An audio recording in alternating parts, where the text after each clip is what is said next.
सभी शिक्षक साथियों को उमेश सर बीटी के चैनल में फिर से स्वागत है। आज मैं आप लोगों के पास एंड लाइन आकलन 2022 के कक्षा 7वीं के आदर्श मॉडल उत्तर लेकर आया हूं। तो चलिए चलते हैं प्रश्न की ओर, जिसमें दिया हुआ है विषय गणित है, माध्यम हिंदी है। परीक्षार्थी अपना आईडी इसमें भर लेंगे। ऊपर में दिया हुआ है परीक्षार्थी का नाम, वहाँ पर अपना नाम लिख लेंगे और शाला का नाम। मूल्यांकन हेतु महत्वपूर्ण निर्देश दिए गए हैं।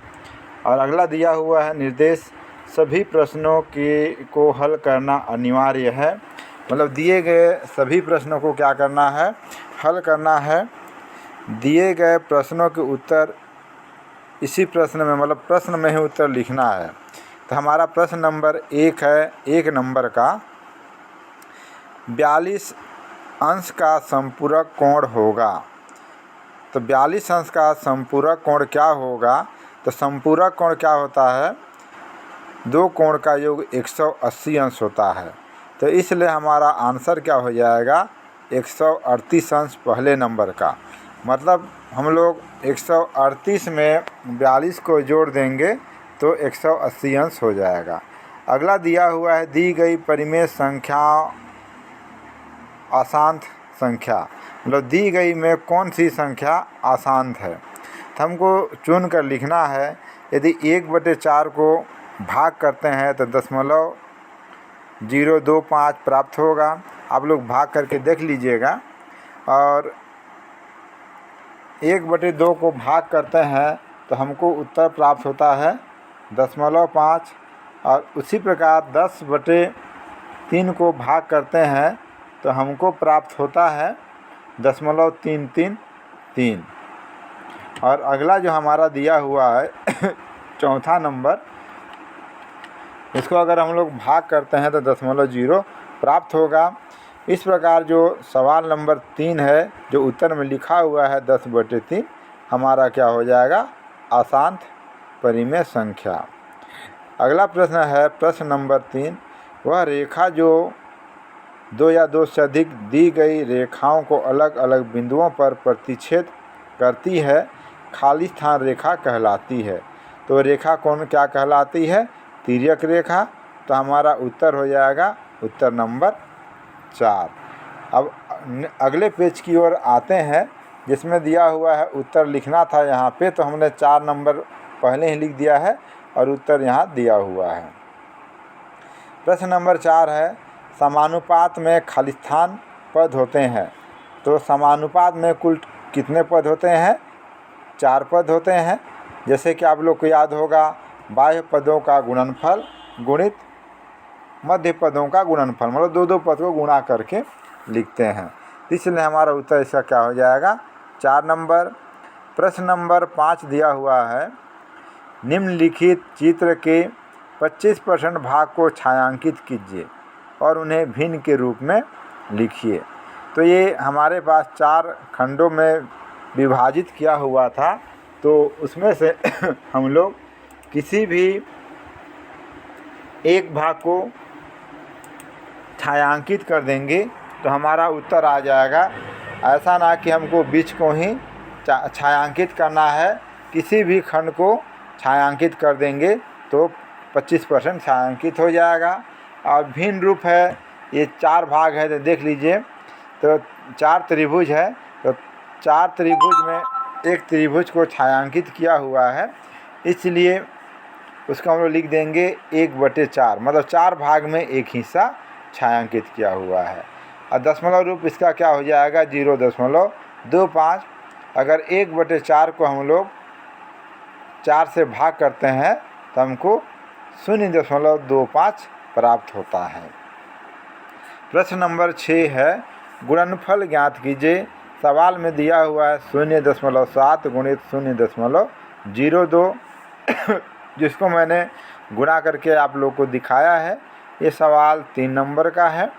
तो 7 दूनी 14 गुणा कर देंगे और दशमलव के बाद गिन लेंगे। जैसे कि पहले पद में है 0.7, 7 एक अंक है, और दूसरे पद में है दशमलव के बाद 2 अंक, तो 2 अंक मतलब टोटल क्या है, दशमलव के बाद 3 अंक होते हैं, इसलिए हम लोग 14 के बाद मात्र 2 अंक हमारा उत्तर आता है, तो एक शून्य बढ़ाकर दशमलव को डाल देंगे तो हमारा उत्तर आ जाएगा। इस प्रकार हमारा उत्तर क्या है, 0.014 ही हमारा सही उत्तर है। प्रश्न नंबर 7 है, 2000 रुपये का 24% की दर से 2 वर्ष का साधारण ब्याज और मिश्र धन ज्ञात कीजिए। सवाल के हिसाब से थोड़ा सा हमारे पास जगह छोटा दिया गया था, तो इसको मैंने अगल बगल हल कर दिया हूँ। तो हम लोग इसमें साधारण ब्याज का सूत्र लिख देंगे। ब्याज बराबर क्या होता है, मूलधन गुणित दर गुणित समय बटे 100। तो हमारे पास मूलधन में दिया हुआ था 2000, तो उसको 2000 लिख दिए। प्रतिशत में दिया हुआ है 24, तो 24 है, और समय दिया हुआ है 2 वर्ष, अब पूरे का बटा 100। तो यहाँ पे 2000 का 2 जीरो को और 100 का 2 जीरो को काट देंगे, तो हमारे पास बच जाएगा 20 गुणित 24 गुणित 2। थोड़ा सा जगह छोटा है तो मैंने डायरेक्ट हल कर दिया है, आप लोग इसको गुणा करके देख लीजिएगा।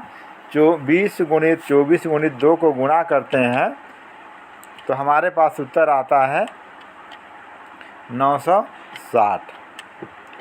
ये हमारा क्या हो जाएगा, ब्याज हो जाएगा। अब हमको इसमें अगला निकालना है मिश्र धन, तो मिश्र धन का सूत्र लगा देंगे। तो मिश्र धन का सूत्र क्या होता है, मूलधन धन ब्याज। तो मूलधन जो हमारा दिया हुआ है 2000 है और ब्याज है 960, तो दोनों को जोड़ देंगे तो कितना हो जाएगा, 2960 रुपया। अगला सवाल दिया हुआ है प्रश्न नंबर 8, एक आयताकार बगीचे की लंबाई 123 मीटर तथा चौड़ाई है 67 मीटर है, तो आयताकार बगीचे का क्षेत्रफल ज्ञात कीजिए।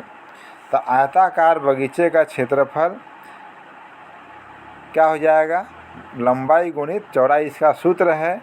तो हम लोग क्या करेंगे, 123 गुणित 67 को गुणा कर देंगे तो हमारे पास आ जाएगा 8221।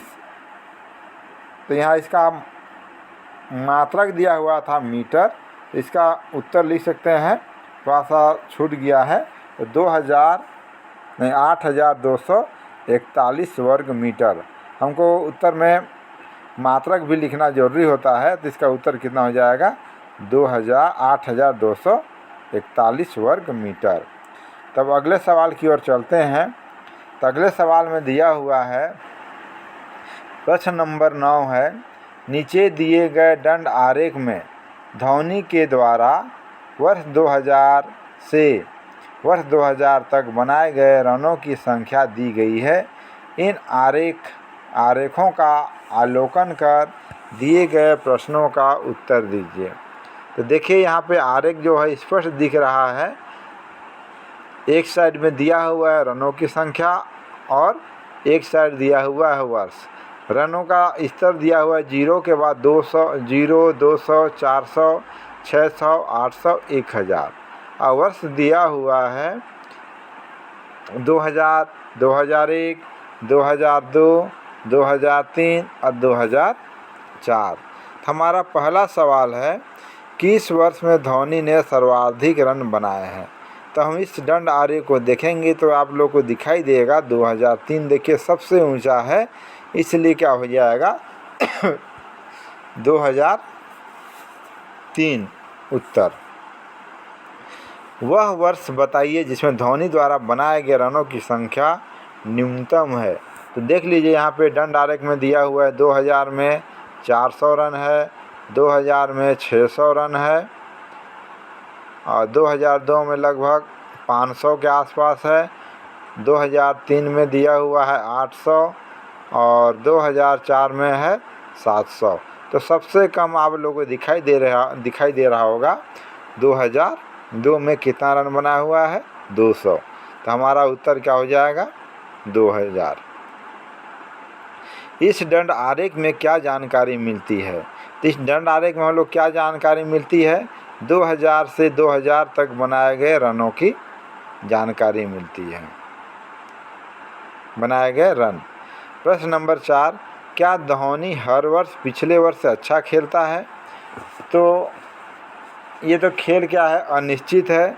कभी अच्छा प्रदर्शन हुआ है और कभी नहीं भी हो पाया है। तो यहाँ पे हम लोग लिख सकते हैं नहीं। प्रश्न नंबर 10 है, प्रथम 5 विषम प्राकृतिक संख्याओं का समांतर माध्य ज्ञात कीजिए।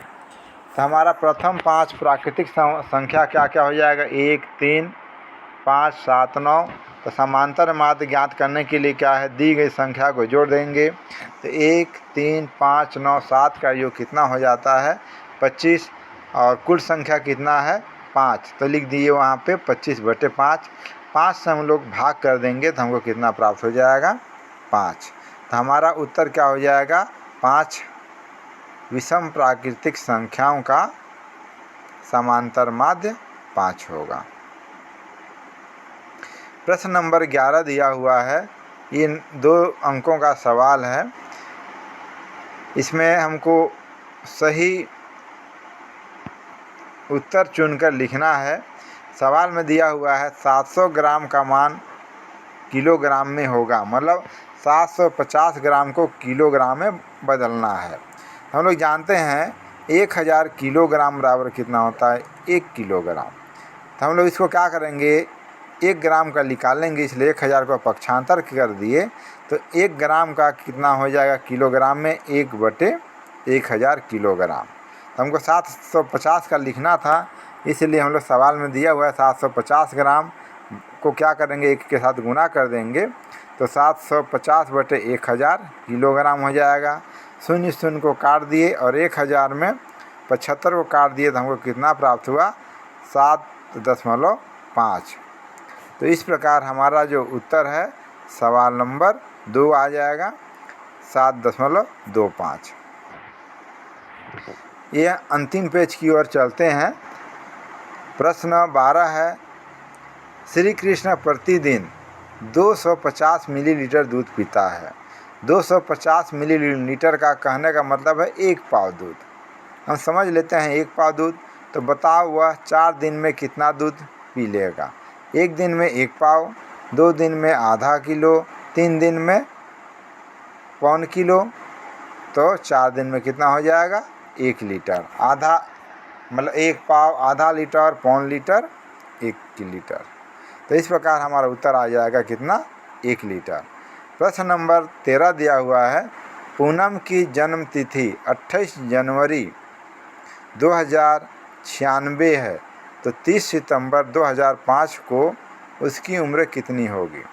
तो इसका हम लोग लिख दिए 2000,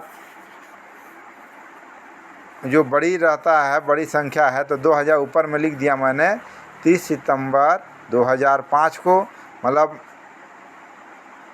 राइट साइड में जो लिखा हुआ है वो 30 है, महीने का दिन है। बीच में जो 9 लिखा हुआ है वो माह है और 2005 वर्ष है। उसी प्रकार दूसरे पद में भी लाइन में लिख देंगे, माह को माह के नीचे, वर्ष को वर्ष के नीचे और माह को दिनांक के नीचे। तो 30 में 28 घटा देंगे तो कितना हो जाएगा? 2 प्राप्त होगा। 8 में 1 घटाए, 9 में 1 घटाए तो 8 प्राप्त हुआ। और 2005 में 1996 को घटा दिए तो 19 प्राप्त हुआ। तो इस प्रकार पूनम की जन्म तिथि कितना हो गया? 19 वर्ष 8 माह 2 दिन प्राप्त होंगे। प्रश्न नंबर 14 है, 3 का 4 बार प्रयोग करके 24 प्राप्त करो। तो हमको 3 को 4 बार प्रयोग करना है। अब कैसे प्रयोग करें कि वो 24 प्राप्त होगा? तो इसलिए हमने लिख दिया है, देख लीजिए। 3 को 3 बार मतलब 3 गुणित 3 गुणित 3 गुणित 3 ऋण 3। तो यहाँ पे 3 बार जो लिखा हुआ है गिन के देख लीजिए, टोटल 4 बार 3 हो रहा है। तो 3 3 को आपस में गुना कर देंगे तो 27 हो जाएगा। 3 तिया 9 और 9 तिया 27। 27 में 3 को घटा देंगे तो 24 आ जाएगा। तो इसको हम लोग चाहते तो 3 का घात 3 भी लिख दिया हुआ है, ऐसा लिख सकते थे। लेकिन ये हमारा जो बगल वाला उत्तर है, ऐसा अगर लिख के बनाएंगे तो हमारा उत्तर क्या हो जाएगा? गलत हो जाएगा। क्योंकि हमको यहाँ पे दिखाना है 3 को 4 बार। यहाँ पे देखिए 3 कितने बार आ रहा है, 3 बार। इसलिए सेकेंड साइड में जो बनाया हुआ है सवाल क्या है, गलत है। प्रश्न 15 संख्याओं को शब्दों में लिखना है। तो दिया हुआ है 679 और 234 लिख के बताया गया है। संख्याओं को बढ़ते क्रम में लिखना है। बढ़ते क्रम का मतलब क्या है, छोटी संख्या से बड़ी की ओर।